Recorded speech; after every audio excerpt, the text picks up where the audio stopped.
Hello, hello. Welcome into Boilermaker Lounge here on this Tuesday edition. I am Sam Sprunger, as always, joined by the All American Grant Flora. Grant, how are we? Doing pretty good. Yeah, just here on this Tuesday. It's Christmas break for me, so back here at home, but yeah, it's just kind of rolling along. In the world of the working, I still have another round a week to go, and then I get Yeah. a week off. Which is still more than some people. Yeah, that's true. That's very, very true. But we got a little bit to talk about. Boilermakers improved to 10-1. Grant, they're about a third of the way through the season. They're sitting at 10-1 after a 79-59 win over Marquette on Saturday. Um, is this where you thought they'd be? A little better, a little worse? Like, did you expect them to be undefeated? I feel like it kind of depends on where you're talking about, like at what point. Like after some of those early games, I really couldn't have told you. Like I wouldn't have been surprised if they were 9-2 or 8-3 or something like that. But beginning of the season, like before even the Kentucky exhibition, and then probably after the Alabama game, I probably would have been leaning more towards 11-0. But all things considered, I'm not like shocked that we're here. They dropped one game, but they picked up some good wins along the way. So I yeah, overall, not bad. Yeah, the only thing that I'm surprised by is the how they came about the one loss. Other than that, Hmm. I'm not upset. I'm not shocked that there's a loss there. Uh, Even though 39-1 is going to be a heck of a good record to end the season on, um, but no, honestly, this is. I mean, the who I wasn't correct on who I needed to who I thought might be, but the record I'm pretty happy and pretty satisfied with the way that they've gotten to the 10-1 as well. Yeah, definitely. Like you said, for sure. But I feel like they're also in a good spot where everyone's kind of looking at Michigan right now, Yeah, and Michigan State's made a lot of noise. Uh, Nebraska. Right. Yeah. There's just a lot of teams within the Big Ten and even across the country that are kind of making more noise and they're drawing more attention. And so Purdue's kind of in this spot where they're still a really good team and they're in the thick of it, but they don't kind of have the spotlight. And I think that bodes well for them, especially if that's kind of how it goes down the road. Now, the more they win, the more they do good things, so the more that spotlight is going to come. But I feel like they tend to do better in this position. And I feel like just kind of a general rule or general kind of principle of sports is that this is a position that can be better for you depending on how you handle the spotlight and the pressure, if you will, of being one of the best teams in the country. Purdue definitely is, but they just have a different kind of position within the standings and within the nation. So I'm pretty happy and comfortable with where they're at right now, and I think it's going to help them get going in the right direction once Big Ten starts. Well, that's two more games after Saturday's game against Marquette. They play this coming Saturday against Auburn, number 21 in the country. Then they host Kent State on the 29th. And after that, it's the Big Ten season. Like we're full fledged all the way into. Every team will have had. Well, actually, every team right now has two games already played. Then they go back to the non-conference portion of their early schedule, and yeah. I mean, with one more test, I would say, since it's a ranked opponent before they jump into the Big Ten season, I think they're toughening themselves, they're sharpening themselves for that Big Ten season coming in, and it's just it's a we've talked about it, we've seen it from previous seasons.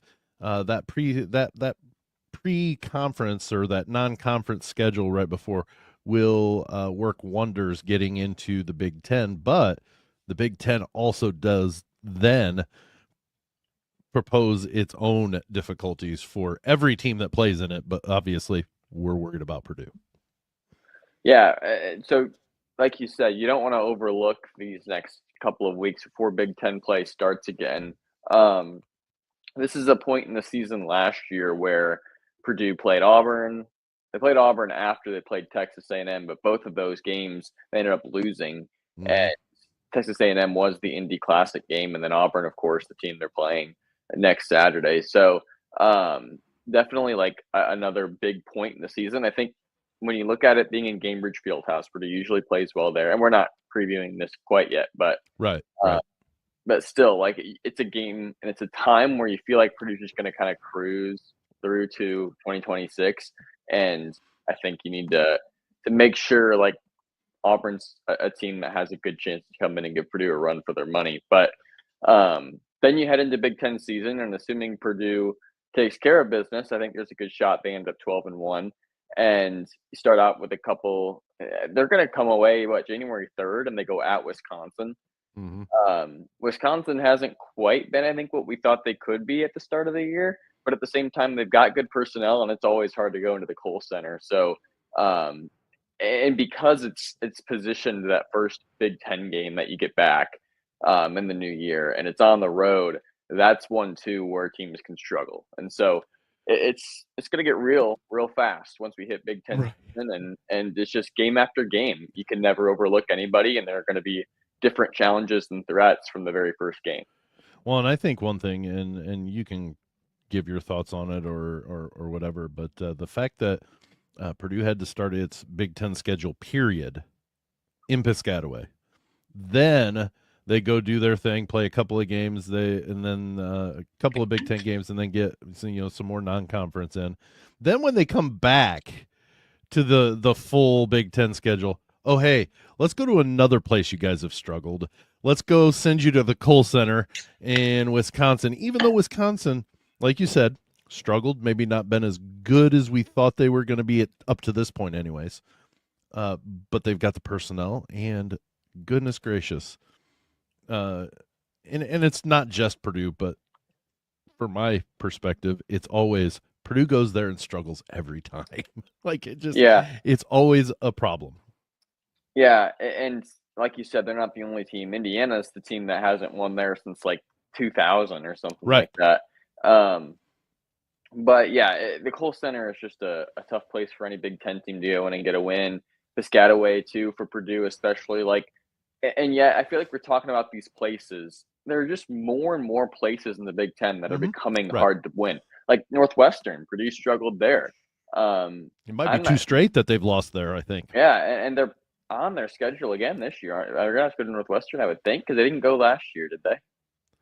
They're at Northwestern this year. Yeah, so there's another one, and UCLA's in there. Like all these teams, it's like, man, it's gonna be tough to get those wins on the road, and yet they host Michigan and Michigan State and Illinois. So like they get a lot of good home games. Their schedule is actually favorable, and yet we're still talking about these places they're going to have to go and find ways to win. It just shows how the Big Ten, like there are so many environments that are just tough to play in, and teams too that can give you a run for it. Even if they're not having like the best of seasons, they can always bring it on that particular night and cause problems if you're not ready for it.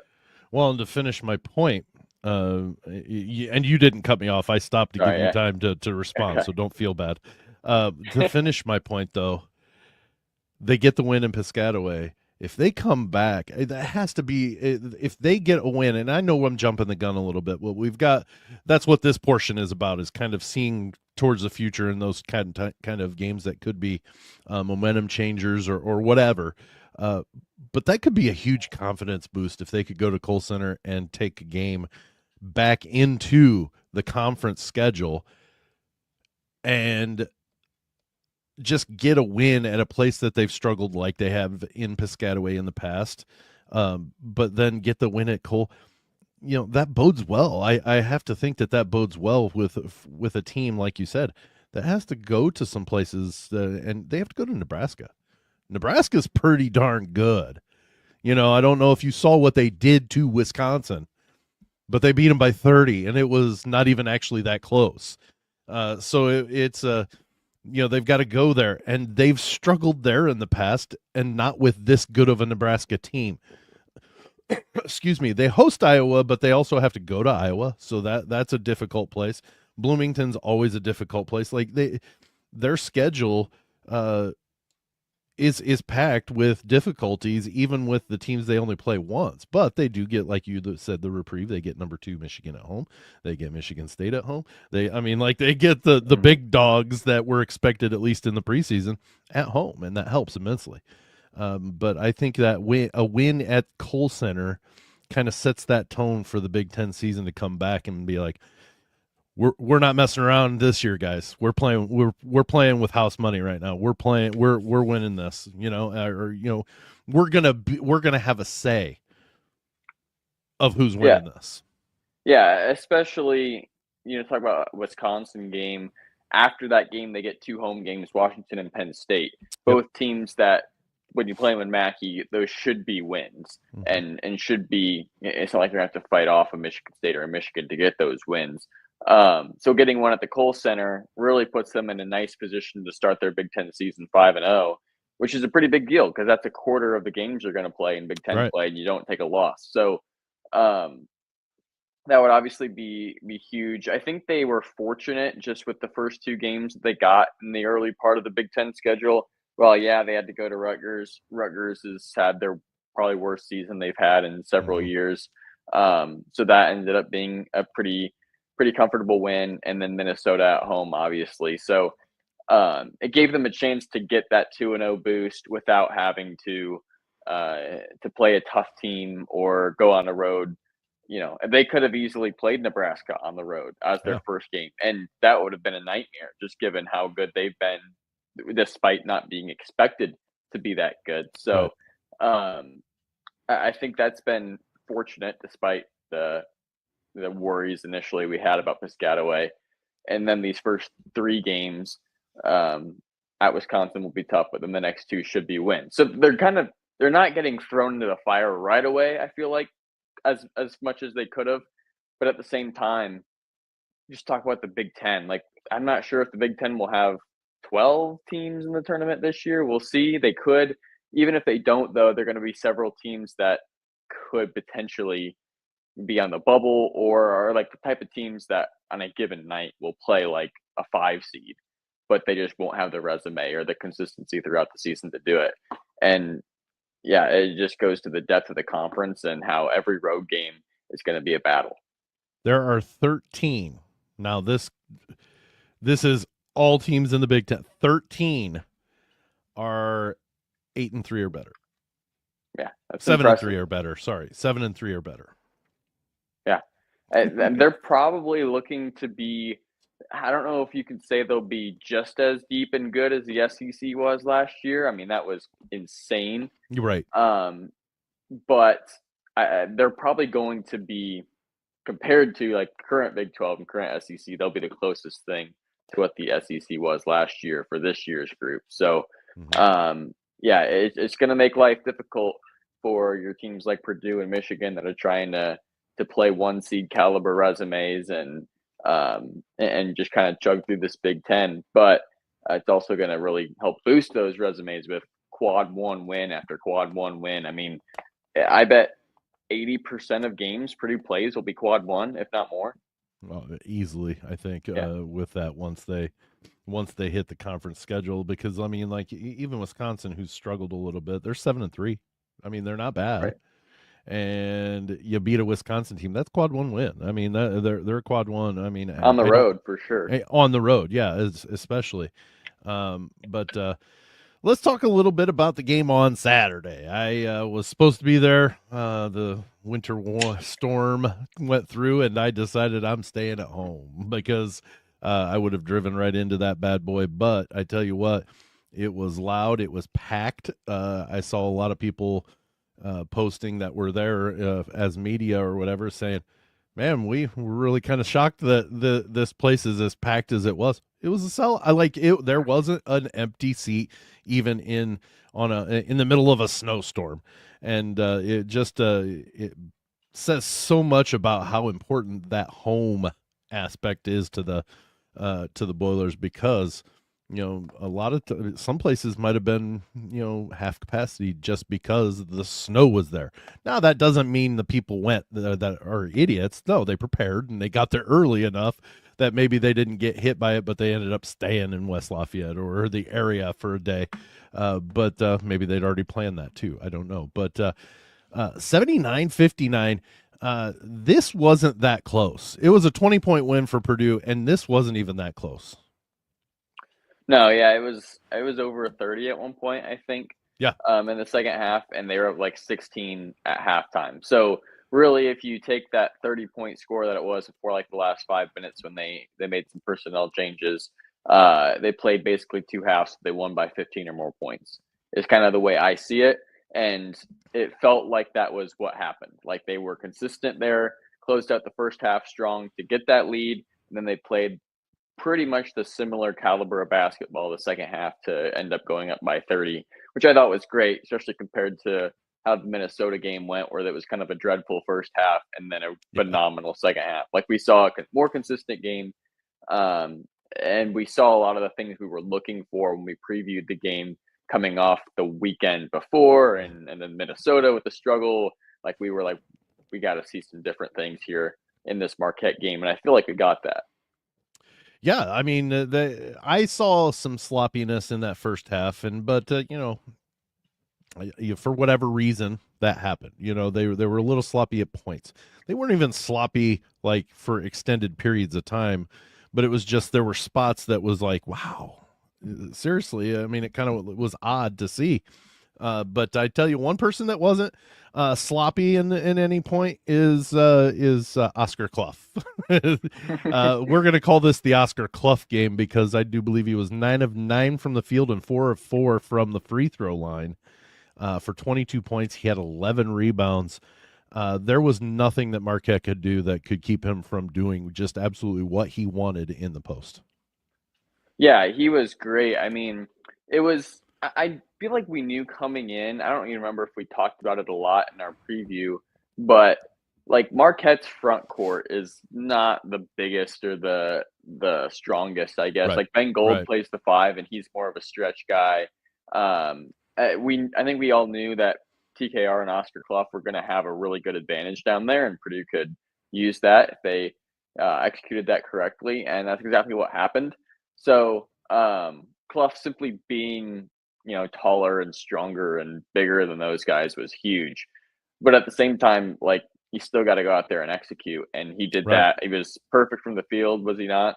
Or pretty Yeah, much 9 of perfect 9. if he wasn't 9 of perfect. 9. 9 Yep. of 9. His rebounds were there. Like I feel like with the last, you can even go back to Iowa State, even though everyone kind of played dreadfully. I feel like Oscar Cluff is starting to kind of put himself in that conversation a little bit with the big three. Like we've always kind of conceptualized this team as the big three and then everybody else. And what can everybody else chip in? It's starting to feel like Cluff is closer to the big three than he is to just being one of those everybody else kinds of guys. Right. And just with his rebounding, with some of his more consistent offensive production, like he's becoming a pretty big staple where when he's off the court, even though Jacobson does a great job, it's like Cluff is just a little bit more solid so far. Well, he does have more experience at the college level. I mean, Jacobson being hurt, he's kind of. I mean, he's still going to be a freshman for most of the season, even though he's listed as a sophomore and he is a sophomore. The experience that he's got is still freshman like. That doesn't mean that he's not any good. He's just got some greenness to him that he needs to get more experienced and get used to some situations that maybe Oscar Cluff already knows. Even though he played at a smaller school at South Dakota State, he still knows how to handle certain situations. Now it takes him a minute. It took him a little bit of time to get into the rotation of what the offense was and kind of where he needs to be, what to expect, those types of things. But he's got the experience. You can't teach experience. You've just got to get it. And Cluff has that, and he's done a fantastic job, especially as of late, working his way into knowing what's going on with the offense, where to be, taking advantage of the rebounding that he was brought in to be able to do. He's getting a lot of his points, and Dustin Schutte brought this up a while back, a couple weeks maybe. maybe even more, on here, and said that, because I made the statement that I really it was after Bahamar, because I said I really think Oscar Cluff could turn into an All Big Ten center, and he said, Sam, he could be an All Big Ten center and be the fourth option or even fifth option potentially in this offense, because he's doing the other things, getting in position to rebound and getting those putback plays. And that's not saying that they don't see him as an option. They just don't give him the straight option. He gets his chances on the boards or on a quick last pass or whatever, because everybody's collapsed to who had the ball. He's making his shots count, and when you don't miss, that's pretty darn good. Yeah, and kind of like you mentioned, he's just getting more comfortable in the Purdue system. Like I think those first few games, especially the exhibition games, he just didn't quite know what to do, like who to pass to, whether to go up and score himself. He's starting to figure out what he wants to do in those different situations to where he's not hesitating as much. And I think that kind of just took him out of rhythm too in his entire game. Like it affected his ability to rebound and some of his defense and stuff. I've been impressed with the way he's contested guys at the rim defensively. Like he was never really advertised as a rim protector. We assumed he would be better than probably what Caleb Burst brought just because of his size. Right.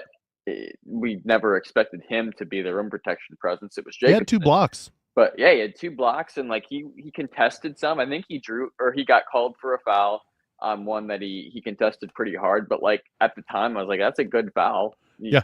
You're going to make him earn it at the free throw line when you've got Mackie Arena behind you, as opposed to giving up a bunny. Like that's a good transaction as long as you're not in foul trouble. So it's those types of things that have really impressed me about Cluff. And I feel like when you saw his production from South Dakota State, it was like 18 points a game, 12 rebounds or something like 12, that, is what he averaged at South Dakota State. A lot of people were just questioning whether that could translate in the Big Ten against high major competition. And this back half of kind of this first section of the season, I think it's really showed that is translating pretty much perfectly. If it weren't for the usage difference and the fact that he's not getting as many minutes and he's not the primary option, I think he'd be putting up those same numbers, if not better. He is averaging 11.4 points, which isn't I mean, it is down from the 17 to 18 that he was averaging at South Dakota, but he was probably option 1, maybe option 2, especially number 1 option in the post. He's not even the number 1 option in the post for Purdue right now. So he's averaging 11.4, shooting 75.3% from the field. If he continues that, I mean, it would be crazy to think that he would keep 75%. But let's say he shoots the season at 63. That is way more than we were getting from the center position. Well, let's say it this way. The position that TKR was not playing. Let's say it that way, because TKR was playing both the 4 and the 5. But the position that TKR wasn't playing, 63% is a heck of a lot better than what we were getting from that position last year. Yeah, not to mention things like free throw shooting. We talked in our post game about how he's over 80%. Like you don't see guys at 81% from the free throw line when they're shooting them a relatively decent amount. Like his volume from the line and the fact that he's shooting 81%. If he were a guard, we'd be happy with that. And he's a big guy. So yeah, he's starting to really hit his stride, and it's been huge for Purdue. And yeah, it was interesting because even like the Iowa State game, I was thinking about how if Purdue didn't have Oscar Cluff, he'd probably be there at Iowa State.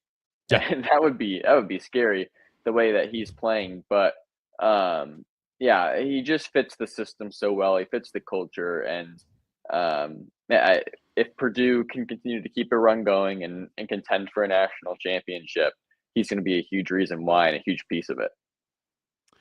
Yeah, it's a really a crazy ad, because you think about what Purdue already has, and it just you're adding that to the lineup, and that's why I'm so excited about this season. But Purdue, 12 of 15 from the field, but Braden Smith misses another front end. It's really, I love him to death. I really do. But it's frustrating because he's under 70% shooting free throws this year. And he was the guard shooting 80% prior to. Yeah. Yeah, no, that's been interesting. I don't really know why that's happened, especially because if anything, he should be more fresh when he's on the court. Right. He's not having to do all of the point guard duties, all of the 40 minutes that we were seeing him do last year. So you can't really say it's a fatigue thing. He's just maybe hasn't quite gotten the roles that he wants, and That um, may be. Yeah. yeah. And at the end of the day, like the number's the number, but I think we know he's a better free throw shooter than that, Oh, just as far as how his skill level. So I'm not like worried about it, but it is interesting that it's been the case through 11 games for sure. the one thing that I always say, and Omar Meyer went 2 of 4, so I mean he missed Right. 2 as well. And the only thing that I always say is you get into a game that's going to matter, you've got to hit those free throws. You know, they went 12 of 15, so they only missed the 3 by their point guards. But still, you get to the point in a regular or a game where those free throws are going to matter. You need to make sure you're shooting at least the 80% that as a team that they did on Saturday, if not a little bit more. Like honestly, Mm-hmm. you don't want to leave the free ones there. You know, you got to really make sure you hit those. And don't get me wrong, when I played, I was horrible at free throws, so I'm not damning them on missing, free throws per se. Uh, but they're a heck of a lot better than I ever was. So they should probably let's make more than we more from here on out. But honestly, that was about the biggest complaint, and that was so minor. Like like that. This game was a pretty complete overall. Like you said, they won the game, or they won the first half by 16. They only won the second half by 4, but there was a 12-2 run right at the end that made it closer. So that was a 30-point win, essentially for Purdue, and that's kind of what we were saying. You gotta handle this one, handle this business, go into next Saturday, play Auburn, and keep playing the brand of ball that got you to 10-1. I mean, it just, I mean, and pretty soon we're gonna say, well, that was just kind of a perfect storm, as Dustin said the other day. He said, that cliche of the perfect storm, where Iowa State couldn't miss and you couldn't hit. That's kind of what we're gonna hopefully kind of be saying by the end of the season. Was, yeah, they lost Iowa State by a lot, and they may still have lost against Iowa State, but on a normal night, that's a lot closer game than 23 points. Yep, and that happened, and I think the 3-game stretch since that game, so Minnesota, Marquette, and then Auburn coming up is kind of the perfect, like, I don't know, remedy to that. Like, if you're gonna try and put that behind you and fix it, I think those 3 games are perfect because 2 of them are at home, one of them's in Indy, and they're against, like, high major opponents. They're not like cupcake cities that Right. you would expect to win by 50 Minnesota again. had just gotten done beating IU. So, I mean, Right. it's not that Minnesota's great, but they're not, like you said, a cupcake either. Yeah, and while Marquette has had a rough season, they're still better than, Eastern Illinois or whoever it was that Purdue is playing, Right. that they beat by 40 or whatever.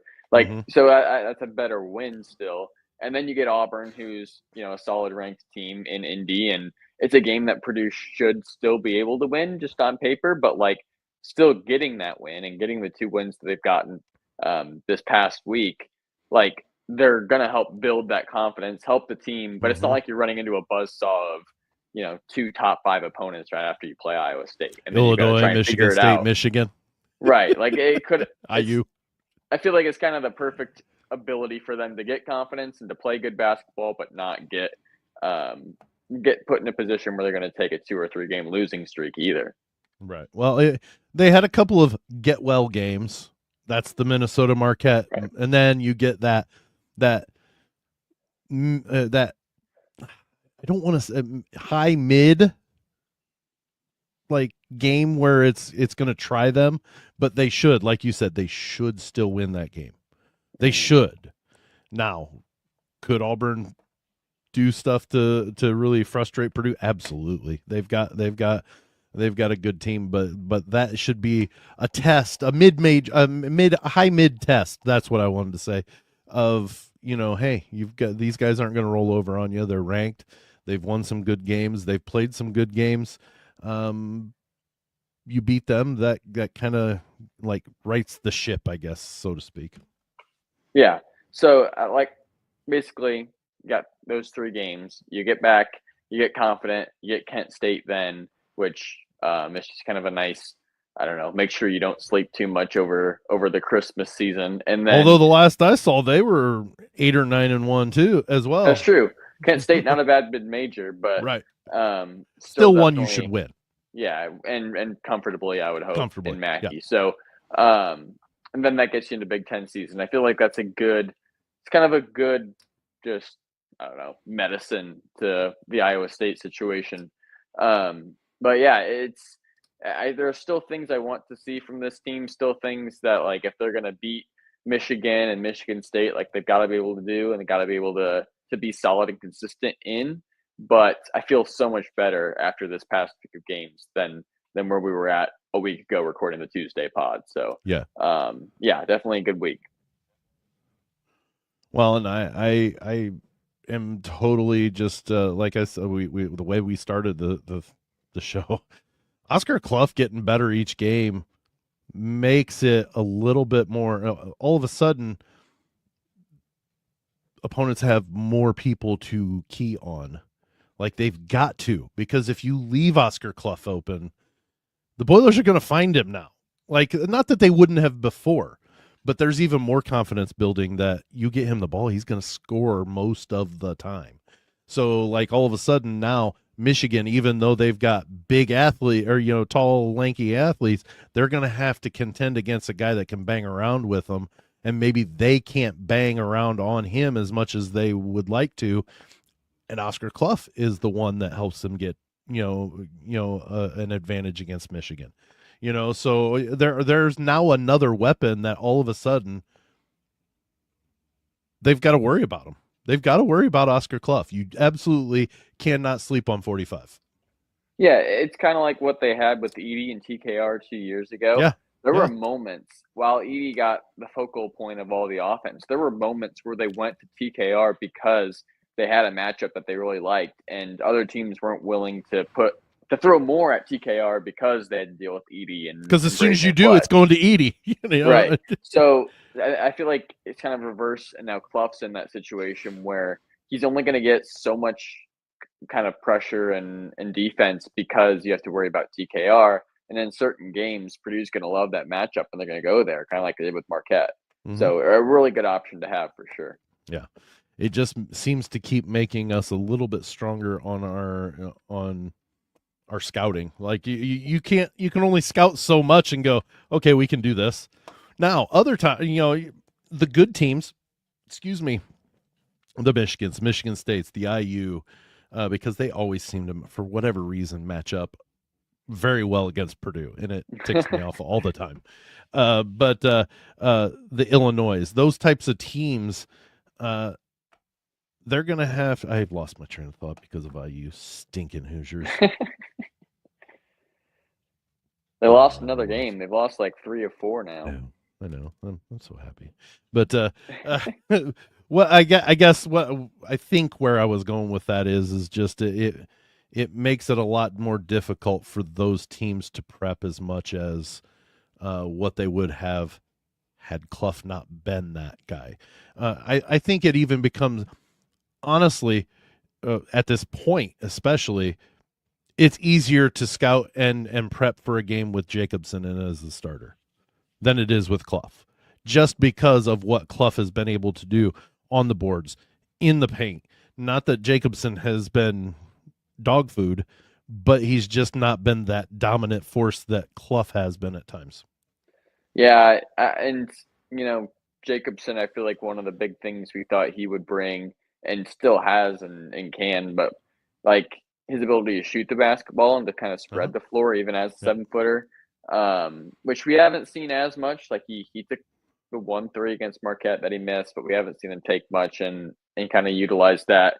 So yeah, it's better to have Cluff, who's going to rebound a little bit more strongly than Jacobson, and his offense is his post game's a little bit better, even though Jacobson has the height. So yeah, it's some of the uniqueness of Jacobson hasn't quite come into play yet. So just having the strength and fortitude of Cluff is huge. Mind you, we're talking about Jacobson, who hit 25 straight shots at one point in the That's season. right. Just saying. Yeah. Yeah. So it's just, again, the depth of Purdue, the weapons, like we've talked about it for Mhm. months, but like it's still there. There's still a little bit of the lack of the bench, I think. They're producing more than they did last year. Don't get me wrong, but there's still a little bit of the when are those guys from the bench going to start? Having those games where all of a sudden maybe Meyer blows up for 17, or Harris gets us 14 and 7 rebounds or whatever. It just we haven't had that yet. Now, in fairness, there's only been one game that we really needed that and nobody was hitting. So it wasn't like it was just the bench that was doing that. So I mean, I guess that's the one thing that I would like to see going forward. And I know we, kind of got away from the Marquette thing, but there wasn't much to talk about. Yeah.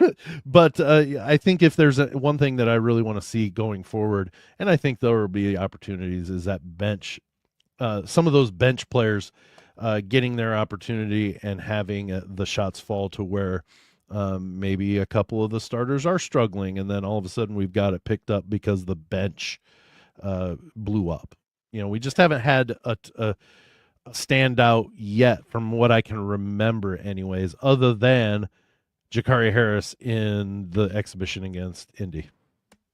Yeah. And, I think you could say a little bit about all of them. Like Omer, his jump shot just hasn't really been there. He's had great Right. looks and has taken a lot of them, but just hasn't knocked them down. Yeah, That's his going to shooting percentage change. is horrible. Yeah, that is not going to stay the same throughout the rest of the season. He's going to have a shot Right. to kind of have one of those blow up games, like you said. Jakari definitely had his moments where he was struggling too. I feel like lately, one of the big things I've liked from him, and that I think has he can bring something to this team even off the bench, is just his ability to drive. Like we've Mhm. seen him be a little bit more aggressive in the way he takes it to the hoop, and is a little bit stronger down there. And sometimes he doesn't convert. Sometimes he, draws a foul and goes to the line, maybe makes one of two. But I think they need some more of that. And I think the games that Jakari struggles are the games when he just kind of stands around the perimeter and takes jump shots and then doesn't make them, just because he's not on for that game.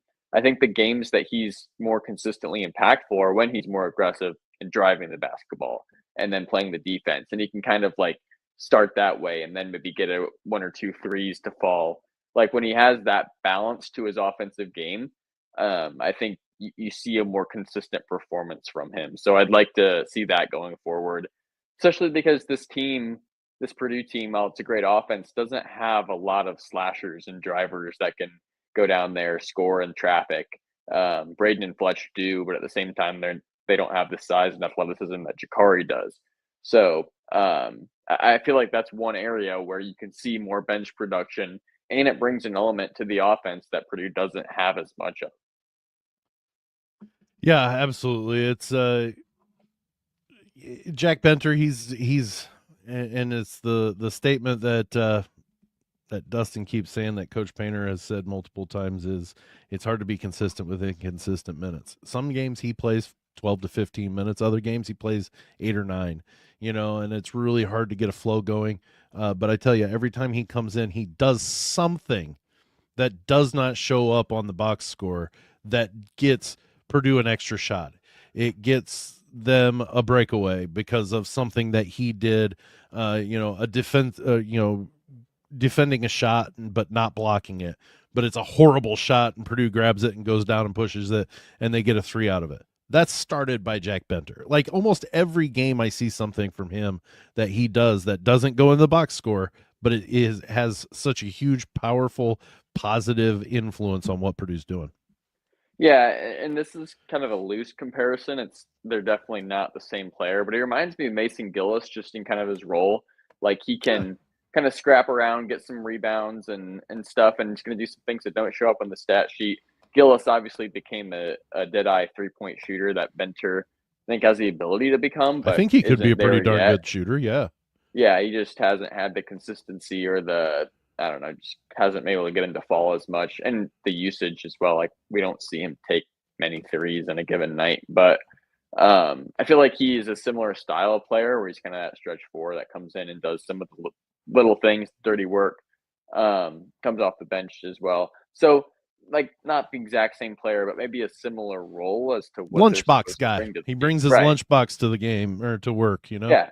Yeah, for sure. And so, um, yeah, it's to your point, like, he is definitely doing a lot for this team and is an important part of the team in that backup four spot. Mm-hmm. But he's also a guy that I think has room to grow and could make a bigger impact just because of his skills. Well, last thing I'll say about Jack Benter, I see him come into the game and number 4 walk off the court, I don't go, oh, Right. It's like, okay, let's see what he does now. I'm always anxious to see what he happens to do during that game because it just always seems like there's something positive coming out of it, and that's the exciting part about when he comes on, because at some point he could easily be one that hits 2 or 3 threes at a big junction of the game, and it catapults the Boilers to a big win, against a team that, was hanging around or was maybe even bullying us around a little bit, and he hits a couple shots that just dead knocks them out. It's very possible. Yeah, and I'm a little disappointed just that Liam Murphy hasn't gotten more meaningful minutes. It's just kind of tough to see Being him. hurt though. Yeah, but being hurt and Benter, I think, just can handle that 4 spot a little bit better just with his physicality and versatility. But Murphy, man, he is such a lethal shooter. It feels like if he misses one, he's making the next one, and a lot of times he doesn't even miss one. He just starts hitting. Right. Like, he's definitely, I think, the best. I think you could argue he's the best shooter Purdue has. Just straight up spot up catch and shoot guy. Like, I think Fletcher, obviously, with his versatility and obviously his ability to score, is a much better player and maybe overall shooter numbers wise. But, like, I think if you're in a 3-point contest, I almost take Liam Murphy just with his some of his I don't know, consistency despite low volume. Like, this guy is just a pure shooter. If you don't take Murphy, you're not surprised if he wins. You know what I mean? Right. In a 3-point contest, like if you're not taking him, you're like, well, Murphy won. It doesn't surprise me. Like that's what I kind of feel. I really want to actually see that now. Like, I want to see Fletch versus Murphy in a 3-point contest. Like, that would be all right. Man, it's hard to picture one of them losing. Well, watch they take 20 shots and even each of them hit 12 or 13. Oh, great, Yeah. we're tied. Oh well, a lot of good basketball coming still before the new year. We've got a couple of games yet. Like I mentioned, we've got Auburn and in Indianapolis on Saturday. We'll preview that on Friday, and then after that, it's a 9-day layover as the Christmas holiday goes through, and then you have the game against Kent State on the 29th. So definitely some good basketball yet to play, because both those teams, like I said, you've got Auburn ranked, and at the last time I saw, I believe Kent State was 8-1. So they're not playing the opponents that Purdue is, but they're still winning their games. So it's not like they're just cruising over Cupcake City. Probably they're playing some teams and they're getting some wins, and even if they're playing Cupcake City, they're at least winning them all. Yeah. And they are a tournament team from last year, so I would wager to say, without having even looked at their schedule and kind of what they've done up to this point, they're not just beating up on little nobodies. I think they're probably playing some okay mid-major competition and beating them. So Kent State definitely one that Coach Painter at Media Days said. He made mention of Kent State. We've got them on our schedule. They played in the tournament last year. They're a good basketball team. Like, even our cupcakes or our easy wins are good opponents. Like they're high mid majors, or whatever you want to say. So a lot coming at us in the next week and a half, I guess. Well, even more than that, about 2 weeks, roughly 2 weeks, because we're sitting at the 16th, so 13 days. Yeah, 2 weeks. But all right, well, I think that's about wraps it up there, Grant. I think if we keep talking, we'll just talk about the same stuff over in a different way. So we might as well cut this one off here. But that wraps up the Tuesday version of Boilermaker Lounge. Grant, enjoy some time off until Saturday, and then we've got hopefully got a game to a win to talk about, but we'll talk about Friday about previewing what it's going to take for the Boilers to beat Auburn. But enjoy a couple of days off. Enjoy your Christmas vacation. Sure. It's a long wins a one. national championship and thinks he needs a week off at Christmas. Jeez. Oh man, yeah, we got some time, but no, All right. it'll be good. All right. Well, thanks so much again for joining us at Boilermaker Lounge. For the All-American Grant Flora, I'm Sam Sprunger. We'll see you on Friday.